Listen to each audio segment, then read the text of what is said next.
جو 4 سال ملک کو چلا کر گئے تھے اور آپ نے سنا کہ انہی کے ایڈوائزرز نے، جو ان کے اپنے وزیر تھے، جو ان کے مشیر تھے، خود کہا کہ اچھا ہوا ہم حکومت سے نکل گئے ورنہ لوگوں سے بڑے پتھر پڑنے تھے. ہم جدھر ملک کو چھوڑ گئے تھے ملک دیوالیہ ڈیفالٹ ہونے والا تھا، لیکن ہم نے اس چیلنج کو قبول کیا اور الحمدللہ کل آپ نے دیکھا کہ جس طرح پاکستان کا مقدمہ، جس کو بگاڑنے کے لیے پورے پچھلے 6 ہفتے سے لابنگ ہو رہی تھی، آج تک پاکستان میں کسی سیاسی جماعت نے ملک کی ریاست کے خلاف لابنگ نہیں کی. مجھے افسوس سے کہنا پڑتا ہے کہ ایک سیاسی جماعت پچھلے کئی ماہ سے برانڈ پاکستان کو تباہ کرنے کے پیچھے پڑی ہوئی ہے، صرف اپنی سیاست کی خاطر.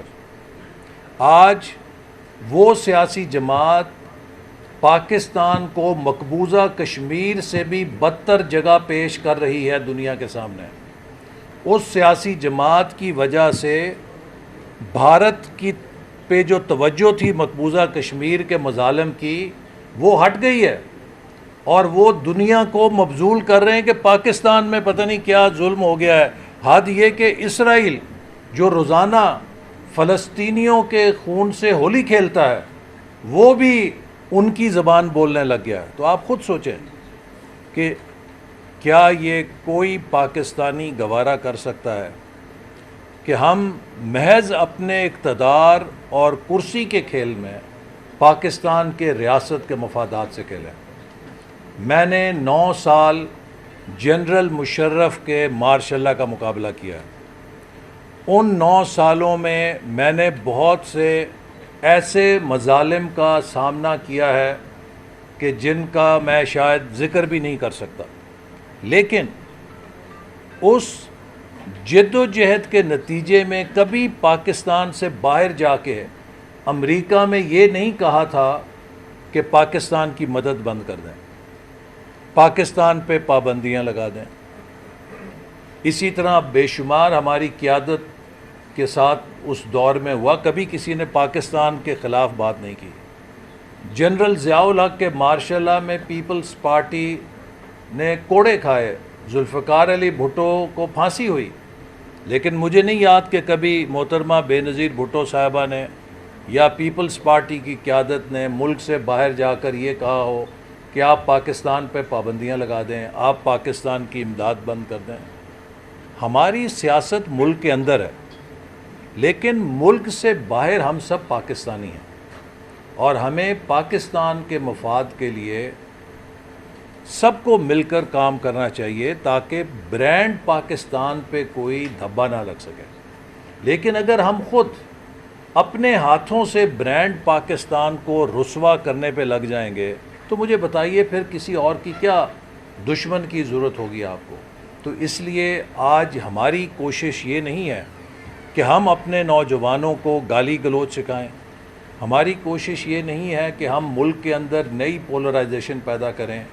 ہم چاہتے ہیں کہ ہم پاکستان کو ڈیولپمنٹ کی تھیم کے اوپر واپس لے کر آئیں جو ہم سے چھینی گئی تھی. چونکہ یہ صدی جو ہے، یہ سینچری ڈیولپمنٹ اور اکنامکس کی سینچری ہے.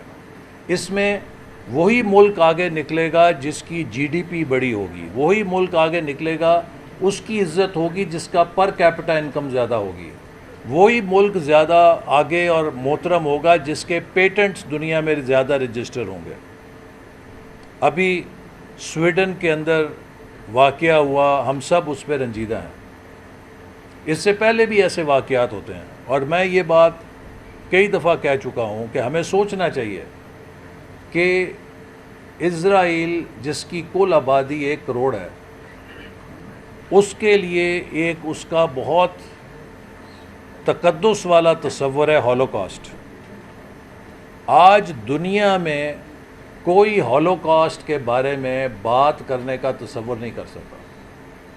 آپ کر کے دیکھیں، شام سے پہلے کیا حجامت ہو جائے گی آپ کی. کیوں؟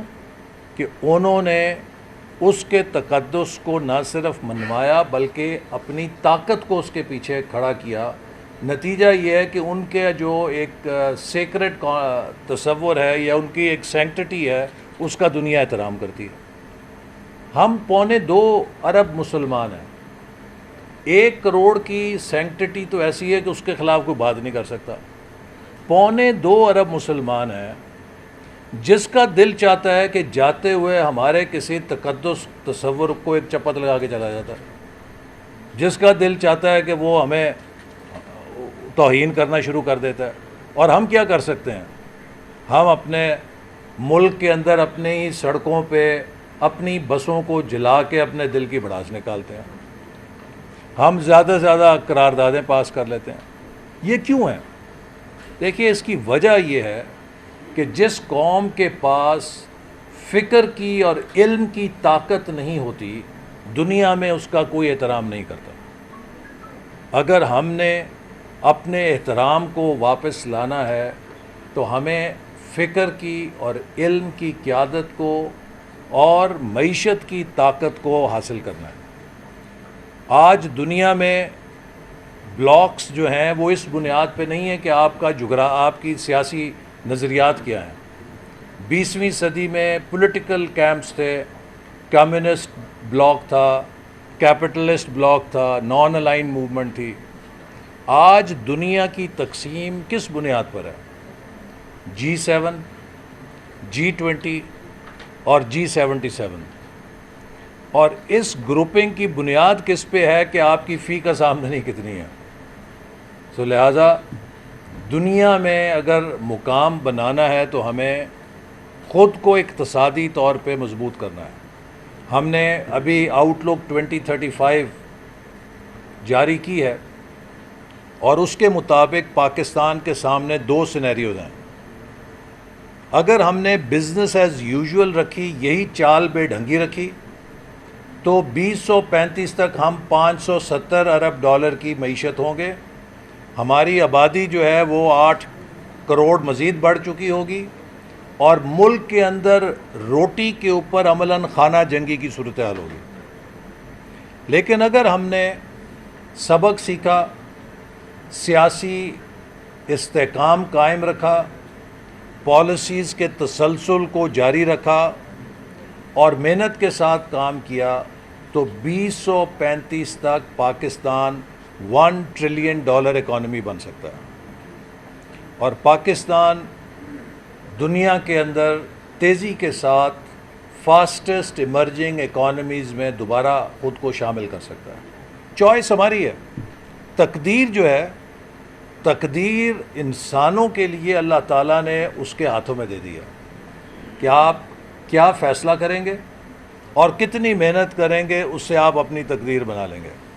تو لہٰذا اب فرض ہے ہمارا کہ ہم پاکستان میں انوویشن کے ذریعے اپنی بہترین صلاحیتوں کے ذریعے بجائے ایک دوسرے کے سر پھاڑیں, بجائے ایک دوسرے کو نیچا دکھائیں, ہم غربت کو نیچا دکھائیں, بیماری کو نیچا دکھائیں. آپ سوشل میڈیا پہ چلے جائیں, کتنا وقت صرف ہوتا ہے کیچڑ اچھالنے کے اوپر, کتنا وقت صرف ہوتا ہے دوسرے کو بے عزت کرنے کے اوپر, کتنا وقت صرف ہوتا ہے جھوٹ کو سچ بنانے کے اوپر. اگر ہماری توانائیاں اس طرف خرچ ہوں گی تو ہم پھر ترقی نہیں کر سکتے. ہمیں اپنی توانائیوں کو نئی ایجادات کی طرف موڑنا ہے, اپنی توانائیوں کو اپنے مسائل کو حل کرنے, ان کے لیے نئے سلوشنز تلاش کرنے پہ صرف کرنا ہے. ہمیں اپنی توانائیوں کو ہماری سوسائٹی کے اندر جو کامن ویلیوز ہیں, جو قدر مشترک ہے, اس کے اوپر یکجا کرنے پہ صرف کرنا ہے, چونکہ مستقبل اس کا ہے جس میں پازیٹیو سنرجی ہوگی, جو کولیبریٹ کر سکے گا. اور جو کانفلکٹس کا شکار ہوگا وہ کینیبلائز کرے گا ایک دوسرے کو. کینیبلائزیشن کا مقصد یہ ہے کہ آپ ایک دوسرے کی نفی کرنا شروع کر دیں اور اس کو کاٹنا شروع کر دیں. تو یہ چوائس ہماری ہے کہ do we want to enter into اندر stage of polarization, conflict, cannibalization, یا ہم کسی کامن مقصد کے لیے یکجا ہو کر سب آگے بڑھنا چاہتے ہیں. جب آپ کو ہم نے انوویشن ایوارڈ کے لیے سنا کسی جگہ پر یہ فلٹر نہیں تھا کہ آپ نے پچھلے الیکشن میں کس کو ووٹ دیا.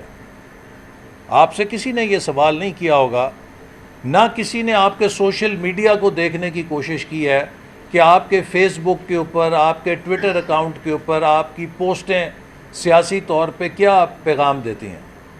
اینڈ آئی ایم شیور کہ یہ جو ہمارے ایوارڈ ونرز ہیں, ان میں سے ہو سکتا ہے کئی لوگ پی ٹی آئی کے ووٹر ہوں یا سپورٹر ہوں, لیکن یہ ہمارا فرض نہیں ہے حکومت کا کہ وہ لوگوں کی سیاسی پریفرنسز کی بنیاد پر ان کو پاکستان کے لیے کام کرنے سے روکے.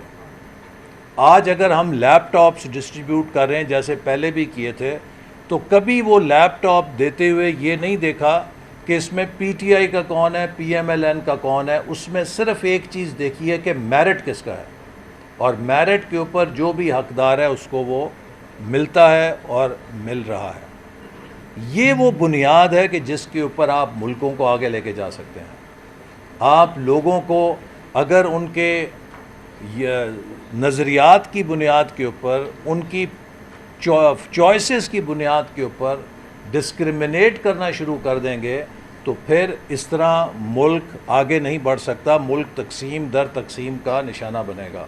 تو اس لیے مجھے خوشی ہے کہ ہم نے ایک ایسا پروگرام کی بنیاد رکھی ہے کہ جس میں لوگوں کو ان کے سیاست سے نہیں بلکہ ان کے آئیڈیاز سے پرکھا جاتا ہے کہ ان کے آئیڈیاز ملک کے اندر ترقی کے لیے, ملک کے مسائل کو حل کرنے کے لیے کتنے ریلیونٹ ہیں. اور اسی سفر کو مجھے امید ہے کہ اگلی جو حکومتیں آئیں گی وہ بھی اسی اسپرٹ کے ساتھ جاری رکھیں گی, تاکہ ہم پاکستان کو ان تمام محرومیوں میں جس میں کہ آج گھرا ہوا ہے اس سے دور کر کے نکال کر ایک ایسی ترقی کے سفر پہ گامزن کریں کہ جب آپ لوگ خاص طور پہ نوجوان 2047 میں انٹر ہوں. ہماری نسل کا کوئی شخص شاید اس وقت تک نہیں ہوگا, لیکن نوجوانوں نے, ہر نوجوان نے 2047 دیکھنا ہے جب پاکستان 100 سال کا ہوگا. تو آپ لوگوں کو کسی قسم کی ندامت نہیں ہونی چاہیے کہ ہم 100 سال کے ہو کر بھی کیوں بھٹک رہے ہیں. ہمیں 100 سال کا ملک ہونے پر فخر اس وقت ہونا چاہیے کہ ہم نے پاکستان کو اس خواب کی تعبیر بنا لیا جو قائد اعظم اور علامہ اقبال کا خواب تھا. تو انہی الفاظ کے ساتھ میں آپ سب کو مبارکباد دیتا ہوں اور امید کرتا ہوں کہ آپ اس ٹرسٹ کو, یہ جو آپ کو ایوارڈ دیا گیا ہے, یہ فری منی نہیں ہے, یہ اس غریب ملک کا پیسہ ہے, اور اس کے ایک ایک روپے کی آپ ویسے حفاظت کریں گے جیسے آپ اپنے پیسے کی حفاظت کرتے ہیں. چونکہ اس کی اکاؤنٹیبلٹی جہاں آپ کو جو نظام ہے اس میں تو ہوگی, لیکن آپ بحیثیت پاکستانی بھی اس کے ذمہ دار ہیں, اور آپ اس کے لیے جواب دہ ہیں, اپنے سامنے بھی اور قوم کے سامنے بھی اور خدا کے سامنے بھی. آپ جتنا اس کا اچھا مصرف کریں گے اتنا آپ مستقبل میں ان ایوارڈز کے لیے ایک مضبوط کیس بنائیں گے. لیکن اگر کسی جگہ کوئی مس یوز ہوگا اس کا, تو آئندہ کے لیے یہ دروازہ بند ہو جائے گا. تو آپ لوگوں کو اس دروازے کو پہلا بیچ ہوتے ہوئے یقینی بنانا ہے کہ یہ ایک اتنا کامیاب تجربہ ہو کہ اس کے نتیجے میں آنے والے وقتوں میں اس کو دگنا اور تگنا کرنے کے لیے کوئی بھی حکومت سوچے, بجائے یہ کہ وہ اس کو وڈرا کرنے کے لیے سوچے. اور مجھے یقین ہے کہ آپ لوگ انشاءاللہ تعالی اس کے صحیح حقدار اور امین ثابت ہوں گے. پاکستان زندہ باد.